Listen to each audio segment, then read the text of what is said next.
The contagion from FTX and Alameda is spreading, and even some of the biggest players in the crypto industry could be exposed. And they don't come much bigger than Digital Currency Group, or DCG, an umbrella company with a lot of fingers in a lot of pies.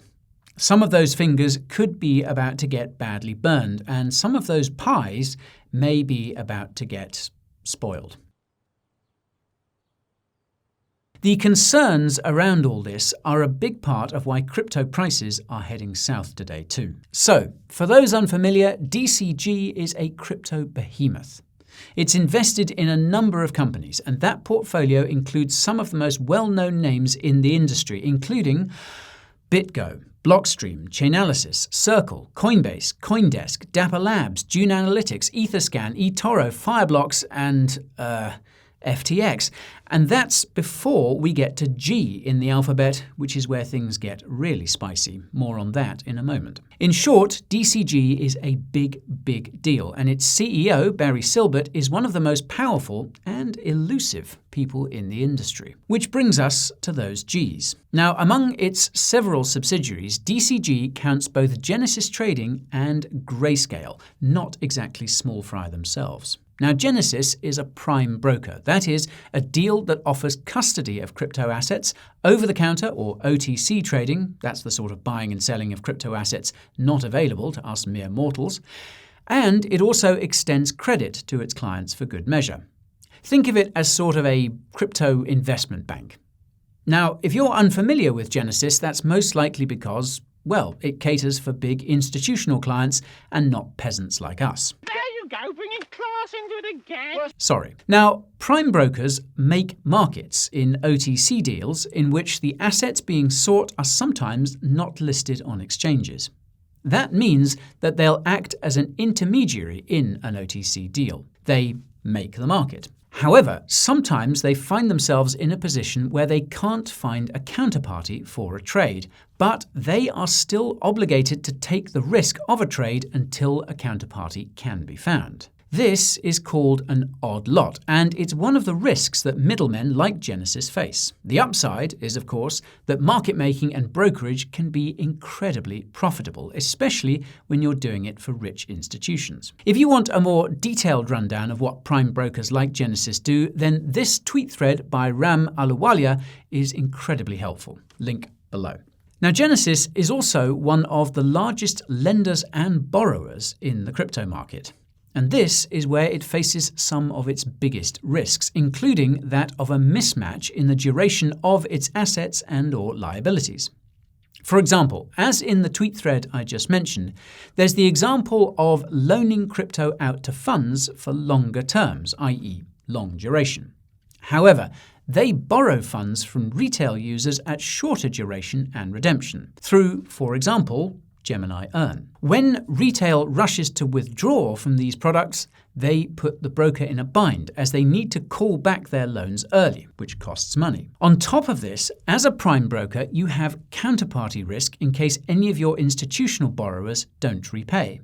Now, one of Genesis's recent counterparties was none other than Three Arrows Capital, which cost Genesis, quote, hundreds of millions. The Genesis CEO at the time, Michael Morrow, resigned as a result of this, and Genesis had to be bailed out by its parent company, DCG. Another good example of how quickly contagion can spread in the crypto market. Since then, of course, the crypto market has gone from bad to worse. There are concerns that Genesis might have had loans out to several CeFi lending platforms whose subsequent failures could mean that Genesis has a lot of loans outstanding that it might now have to recall. Now, Genesis's exposure to FTX is a bit murkier, and Genesis initially claimed it had limited exposure to the now collapsed exchange. In a pattern that is now becoming wearingly familiar, however, that later changed to, when we said no exposure, we did mean that our derivatives business actually has $175 million stuck on FTX, but, it's all good, or something along those lines. This resulted in Daddy DCG having to fork out $140 million to keep the wolf from Genesis's door, an amount that now pales in comparison to the reported $1 billion that the company later claimed it needed to be able to honor client withdrawals. Boy, that escalated quickly. Sadly, these billion big ones weren't forthcoming, and Genesis was forced to pause withdrawals last Monday, adding to the fears already stalking the market. Now, given Gemini's relationship with Genesis, concerns then started to flare up that Gemini's Earn platform may also be at risk. Cue another flurry of withdrawals that Gemini seems, thankfully, to have been able to cope with.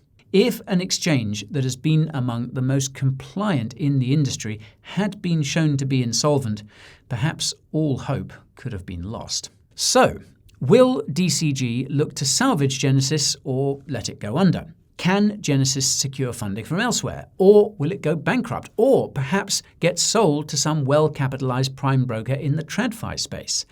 Those outcomes are all possibilities. So, that's Genesis, a big crypto company that once seemed to have the world at its feet and is now on thin ice. Broader concerns are now shifting to the other big G in DCG's portfolio, though, Grayscale. A slightly more familiar name than Genesis, Grayscale's big claim to fame is its Bitcoin Trust, which became one of the first institutional investment vehicles for Bitcoin back in 2013, 9 long years ago. Institutions can buy shares in this trust under the ticker GBTC. Now, Grayscale owns 640,000 BTC, which are supposed to back up its GBTC shares. However, these are trading at a massive discount, a record low in fact. Until recently, no one was particularly concerned about the possibility that all those GBTC shares weren't backed up by actual BTC. However, a recent tweet from Grayscale set off alarm bells.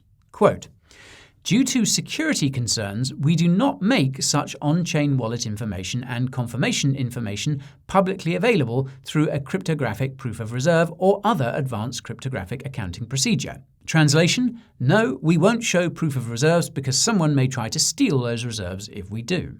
Fortunately for Grayscale, Coinbase later came in to back it up, but be that as it may, the discount is still really bad news for Grayscale. GBTC shares are viewed as a poor and less liquid alternative to shares in a possible spot Bitcoin ETF, which Grayscale did actually apply to turn its Bitcoin Trust into earlier this year. The SEC rejected the application, and Grayscale is now suing the SEC in return. The fear stalking the crypto market now is that the dwindling value of GBTC shares may lead to a rush of redemptions for the BTC being held by Grayscale to back those shares up.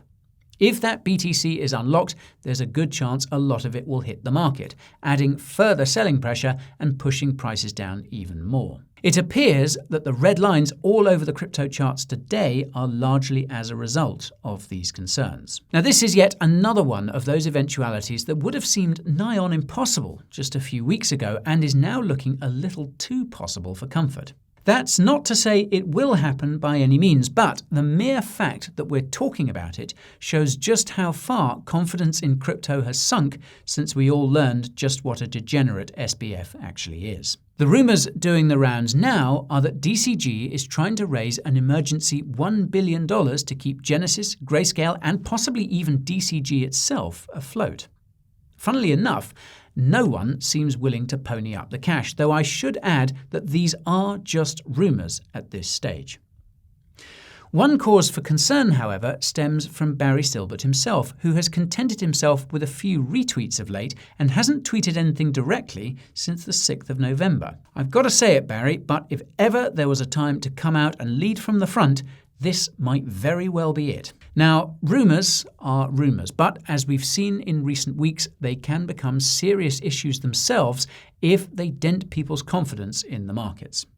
So, where now? If Genesis, Grayscale, and DCG can resolve these issues and dispel at least some of the rampant uncertainty that's out there, then perhaps the market can recover a little. If they can't, and yet more big dominoes start falling, then you can be sure we're due another plunge.